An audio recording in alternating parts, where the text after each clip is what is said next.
আমি এম রশিদুজ্জামান মিল্লাত রাষ্ট্রপতি হিসেবে দায়িত্ব নিয়েই 4 মন্ত্রী ও 2 প্রতিমন্ত্রীকে শপথ পাঠ করালেন মির্জা ফখরুল ইসলাম আলমগীর। শুক্রবার সন্ধ্যায় বঙ্গভবনের দরবার হলে আনুষ্ঠানিকভাবে শপথ নেন মন্ত্রিসভার নতুন 6 সদস্য। শপথ অনুষ্ঠানে উপস্থিত ছিলেন প্রধানমন্ত্রী তারেক রহমান সহ সরকারের গুরুত্বপূর্ণ ব্যক্তি ও রাজনৈতিক নেতারা। প্রথমে পূর্ণমন্ত্রী হিসেবে শপথ নেন বিএনপির স্থায়ী কমিটির সদস্য ডক্টর আব্দুল মঈন খান, আন্দালিব রহমান পার্থ, রশিদুজ্জামান মিল্লাত ও সাচিং প্রুজেরি। পূর্ণমন্ত্রীদের পর প্রতিমন্ত্রী হিসেবে শপথ নেন হুমায়ুন কবির ও শামীম কায়সার। শপথ নেয়া মন্ত্রী প্রতিমন্ত্রীরা জানান, নির্বাচনী ইশতেহার বাস্তবায়ন করে এর সুফল জনগণের দোরগোড়ায় পৌঁছে দিতে কাজ করবেন তারা।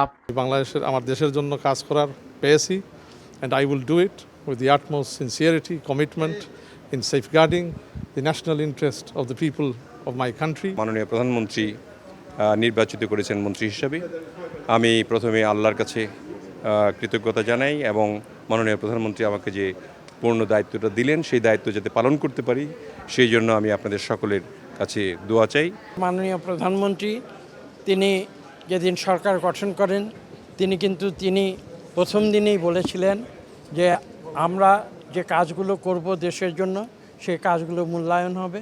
তারই ফলশ্রুতিতে আমি বিশ্বাস করি আজকের এই সিদ্ধান্ত নেওয়া হয়েছে। পরে অর্থমন্ত্রী জানান, রুটিন ওয়ার্কের অংশ হিসেবেই কলেবর বাড়ল মন্ত্রিসভার। মন্ত্রীদের কাজের মূল্যায়ন অব্যাহত থাকবে বলেও জানান তিনি।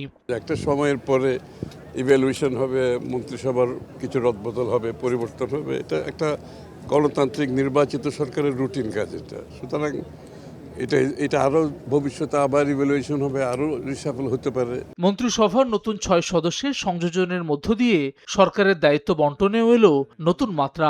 নতুন মন্ত্রী প্রতিমন্ত্রী নিয়ে মন্ত্রিসভার সংখ্যা এখন দাঁড়ালো 51 জনে। হাসান ওয়ালি, সময় সংবাদ, ঢাকা।